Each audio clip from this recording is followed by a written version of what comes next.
I'm not putting up the hood. You can tell I'm very sorry for the background, by the way. So as I said, as you can tell, it's a very serious video because I'm wearing my raincoat and you can take me seriously like this. I'm going to be talking about my condition that I've had for a very long time, and hopefully it helps people because I remember not knowing a thing and it panicked me and my mum and my dad, and we was like, so I was I was 14 years old when I found out that I had scoliosis. It was a very rocky journey at the start. I remember me and my friends were messing around and I hugged one of my friends from behind. She didn't mean to, it was funny. It didn't hurt too much. She was sat on the bench and I hugged her from behind and she pulled me forward by accident because I scared her, and I landed on the floor on my back and we just laughed. And I remember going home that day after secondary school and I had an argument with my dad about something, and I sat down at the table in front of my dad, facing away from him so you could just see my back. And because I was just wearing my shirt at the time, my blouse for school, he noticed there was a lump on my right rib cage. Like, it was like a massive, it's not like just a little lump, it was like the entire rib cage just kind of like curved out, like half a hunch. And he panicked. I panicked too. It was then like, oh my god, I'm going to die, what's happening? I've just like literally disfigured myself, right?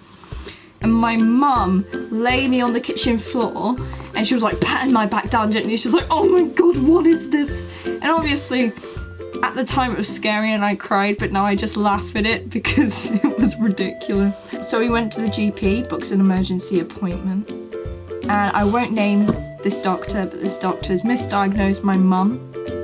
She was told that nothing was wrong with her. She had anemia. Yeah, she had to go back and see another GP and they told her, no, that you have anemia, right?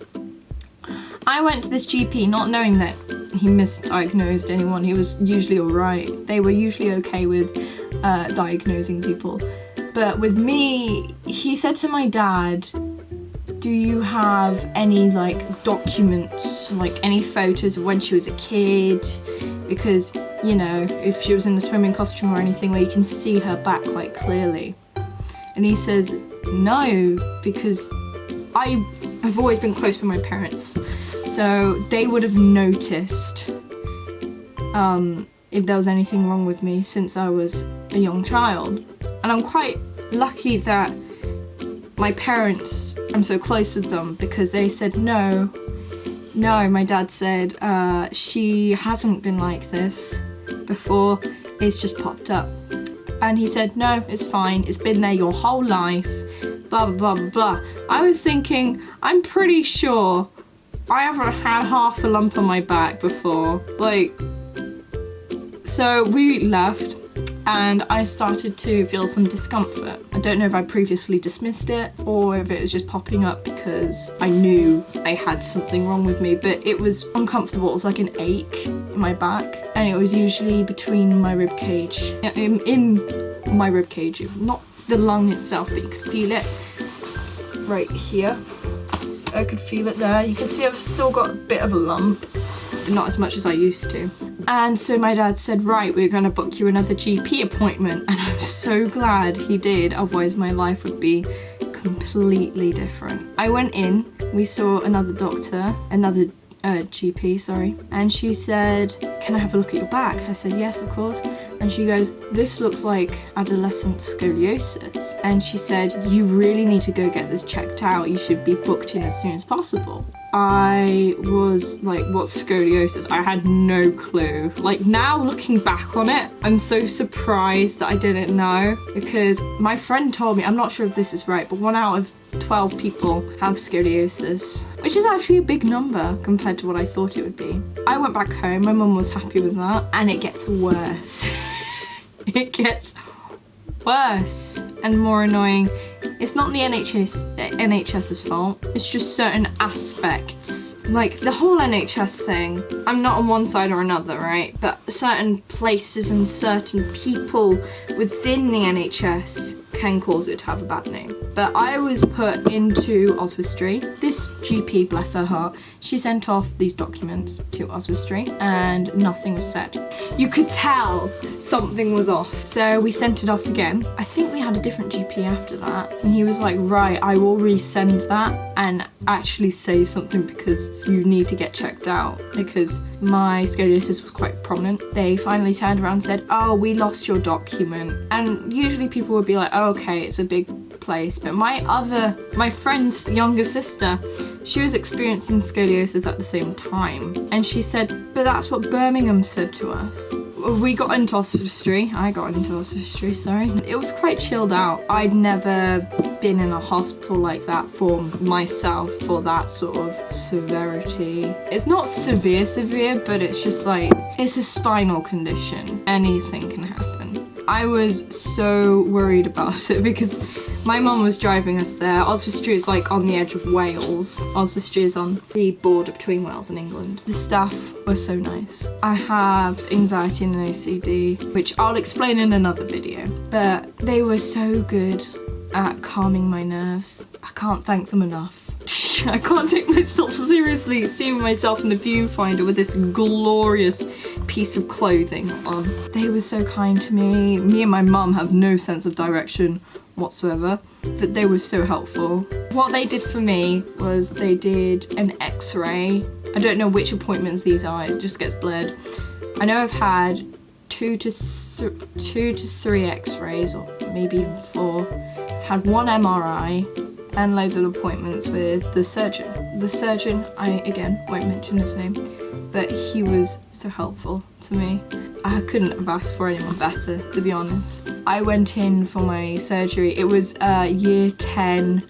So before I went in, I went on a camping trip with my aunt and I looked very grumpy. When I went in, I was content. I'd done everything I wanted to do before I wasn't able to do certain things for quite a while or anymore. They were so calming. When they took the blood test prior as well, the nurse gave me some sort of freezing spray for my arm because I was crying. I was so scared. I've got a phobia of needles. They were so sweet, and one of the other nurses that I remember took care of me, she came and sat with me and made sure I was okay. So when we went into the surgery room, they let me take in some headphones and an MP3 player until I went under. And I cried, of course, because they had to put in a catheter. They put in a catheter as well, but when I was asleep. So apparently I woke up and the nurse was by me. I had, mind you, I had a tube down my side, like here-ish, so that it would drain out all of like the nasty bits left over. I had a cannula in each hand and I had a catheter down there. And my mum said that I started doing that with my arms and legs. Like, every time someone would address me or speak to me, I'd go. Apparently anesthesia brings out the dark creature of the night from within me. I woke up. I cared about the fact that I was better, but I had to lie straight. I couldn't look down because I'd feel like this immediate pain down my spine. Oh, I can still remember it. It was like, oh no. It feels like normal now. It just feels like it's part of my spine. But then you could feel not something inside, but you could feel that someone was keeping you upright. I didn't eat very much. I was very ill. I was very sickly. And if you know me in real life, I love my food. I remember though, one day I barely ate anything. I think I ate a couple bites of cake and that was it. You probably won't finish your meal. I had so many things that people gave me to do whilst I was bored in hospital. What I did was basically watch anime. This is when I got into Attack on Titan. Watch does black and does games, and that's about it, or just like watch other random YouTube videos until late at night. They were quite nice as well, because I was thinking, please don't let us have a curfew. Well, a curfew to be in, of course, but like I didn't leave my bed for most of the week at night. I don't think I ever did at night, so only when there was like a physiotherapist there. If I needed to go to the bathroom, there'd be people like, whoa, right? It was like I was learning to walk again. It's strange. They said you can go to sleep at whatever time. My mom had like this bed to put beside mine. She either had the choice of going to stay in her own room in the children's ward, or to stay with me, and of course my mom wanted to stay with me, so she had a pull-out bed by the side. I'd plug in my headphones. I had my headphones ready because my mum got them for me, bless her, and got my phone for me, put them in front of me, and I'd just lie there. It was quite an experience, because as long as you were quiet in that ward at night, you could stay up till whatever time. Like, trust me, you'd knock yourself out. Your lights would go out. And this is a crucial part, alright? Be honest. You're not overreacting, or you're not underreacting. As long as you're honest on what you think it is, it's completely fine. Oh yeah, you get the second day blues. They like to try and get you up on the first day, because if they get you up on the second day, that's when the blues kick in, and then you associate walking with those horrible feelings, so you don't want to walk. It's very clever how they've looked at it, but on the first day they will probably try and get you to move if you can. I experienced different symptoms a couple of times after surgery, and even now when I stand up really quick, I go blind for a couple of seconds. Like, my vision clouds over with like a dark blue sort of, and I can't see, but then it starts to like fade away and your image starts to like focus again. People experience different things. I also had like this burning sensation that I'd toss and turn to, like, gently, you know, to try and get rid of. But it was still there, and it wasn't great. I'm so happy that I did go through with it, because now things are so much better. After 3 months, I was allowed to do running. After 6 months, I was allowed to do contact sports, and after a year, I was allowed to do anything that I used to be able to do, except for bend forward with my back. I did go back to school gradually, like 1 hour at a time per day, and then 2 hours. After 4 weeks, I should have gone back after 6 weeks. That's what they recommended. They said 4 to 6 weeks, but we recommend 6 weeks. So that's what I'd suggest you do. Do go back on the 6th week if you can, because apparently some parents keep their kids behind for 12 weeks. My mum's friend had a wheelchair from my mum's colleague, sorry, had a wheelchair from their mother or mother-in-law that they weren't using at the time. So I was allowed to use it for a couple of weeks that I was home. I would walk across the garden centre across the road. My mum used to push the wheelchair, or you need the wheelchair to help you stabilise, which is also what we did. I'd walk around with my hands, like, it was like those baby walkers that you use, and I'd use the wheelchair as one of those. I would suggest, if you have access to a wheelchair, it's not worth buying one. If you have access to one or you hire one, you got it. Yeah, I used it for, I think, 3 weeks. I was still very thin. I was very frail. It gets better. I had times where my previous budgie, Bertie, who you'll hear a lot of in these sorts of videos, she used to run up and down the TV and drop things off. I think I'll link one of the videos. Honestly, having something there all of the time was comforting. And now, 2 years on, I'm feeling completely fine. I've started Taekwondo, been doing it for quite a bit now, and I'm going to college, and since I've turned 17, I'm like, it turns out I did have scoliosis since I was 1 because it was genetic from my grandma, but not since I was born, because when you're born, you have the genetic, but it only happens when you grow, and it's so like form since I was about 1, they were guessing.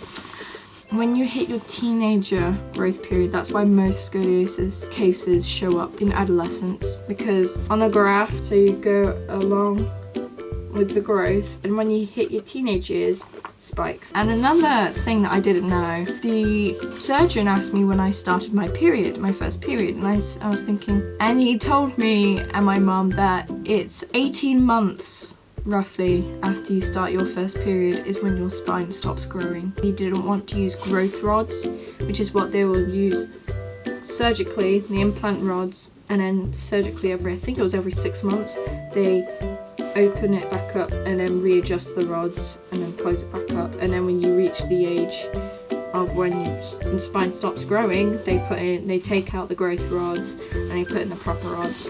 And even though I miss being able to sleep in the fetal position and all of that, and I forget sometimes that I can't bend, it feels like, you know how you can like bend your arm in between? That's how people's spines feel, you can just naturally bend it. But this bone in between, you can't bend it there because there's a bone, there's no joint. So you can't bend it in the middle, it just feels like you just can't. That's what it feels like after a while. Do I get any pains? I used to before and after the surgery. I do now and again, but it's slowly like dissipated as time has gone by. If you have any questions, put them down. I'll try and answer them. If I can't, I'm sorry. So thank you for watching. I'm sorry if I seem a bit, it's because I'm tired, because I'm always tired. And I'll see you guys later.